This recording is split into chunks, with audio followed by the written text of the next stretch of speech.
Dear Thai people, every single one of you deserve better. I know you might not want to hear this because it's coming from a Cambodian and our two countries are fighting like never before. But I'm not just saying this out of pity or to throw shades at you.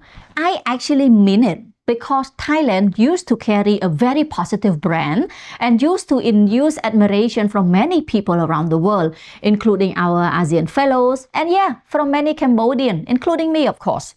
A lot of us paid a lot of money to visit Thailand, some regularly for holidays, for shopping, for medical purposes, for businesses and more. All not just because you are right next door, but also because we thought our money were well spent there. Thailand used to be relatively a lot easier to live in, to stay at, and to spend money on compared to now. People were friendly, products were in good quality, cleanliness was acceptable, packaging looked nice, organizations were detailed, and politics did not dictate people's sentiment toward others. But now, whether you're pro or against your current government, you can't deny that your domestic politics is in a complete turmoil. 4 prime ministers in just a matter of months. Paetongtarn for a bit over a year, then Surya came in for just 2 days, followed by Phumtham for a bit over 2 months, and now Anutin is already at exit door. I can only imagine the level of complexity of the power struggles among them, among opposing political parties, among different layers of powers, the civilian government, the military, and the monarchy on top of it all. Amidst all these, it's only logical and it's very evident that your government has been too caught up in their own mess and can only afford sporadic time, divided attention, and limited resources for maintaining the positive reputation of your nation. Take the SEA Games 2025 organization as an example. There is no shortage of incidents that make everyone question, was this in Thailand in 2025?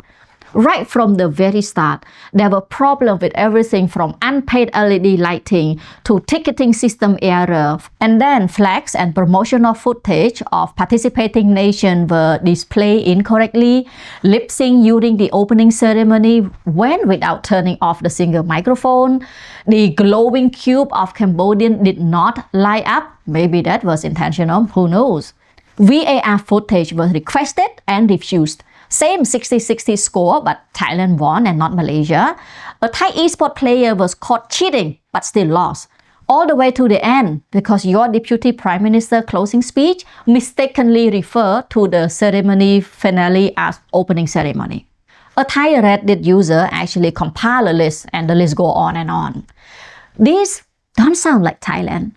Based on positive stereotype for Thailand previously, SEA Games 2025 was supposed to be a milestone for the whole country to shine. As a nation with huge population, budget, capacity, Thailand should have shown really brighter than many other poorer countries in the region. You might say that those shortcomings were only possible because the huge proportion of national resources and attention were diverted to dealing with the worst flood in 300 years. That's not true, because according to the UN Office of Disaster Risk Reduction, that disaster management was heavily impacted by poor coordination, outdated warning system, and misplaced funding priority, leading to 182 people dead and hundreds of millions of dollars worth of immediate damage. Not to mention billion more lost in the aftermath down the road. And floods are no stranger to Thailand. It's a chronic problem that your government has been too busy to take seriously. I'm definitely not saying that Cambodian government is the best at disaster management, so we could look down on yours. No, I'm saying you deserve better.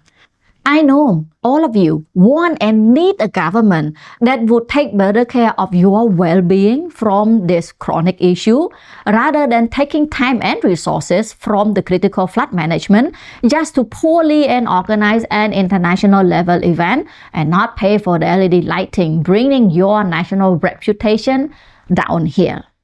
And your government could have had more than enough resources to better manage the flood disaster and to better organize SEA Games if it didn't spend roughly $100 million a day every day for more than 2 weeks now to destroy your closest export market while further exacerbating your reputation at the same time.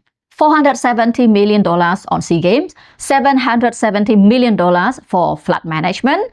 That seems a lot, but they're obviously not enough. And combined, they're actually teeny tiny compared to $100 million each day that your military alone reportedly spent on F-16 fuels, cluster bombs, attack drones, toxic gas, ammunition, and so on. Let alone the countless lives lost just because your temporary prime minister feels that your neighboring country is a threat, a country that would otherwise spend more than $5 billion a year on your goods and services. To your government, $5 billion might be a small amount, but for you and other Thai citizens, especially those along the border, this $5 billion include more than just your business income. It includes your livelihood, your way of life, your peace, your security, and your future. So yes, you deserve better. You deserve a government that puts your well-being first, not its domestic political survival. A government that showcases your national pride on international stage, not its incompetence. A government that cares more about your livelihood than its own pride. A government that eager to end the war rather than prolong it based on how it feels. A government that encourages gathering more than 6 people on peace advocacy, not leaving them hanging out to dry as a laughingstock. And before you argue that Cambodian government sucks more than your government does, please note that 1, it's irrelevant, and 2, you still deserve better. So yeah, Thai people deserve better. And you can push for better government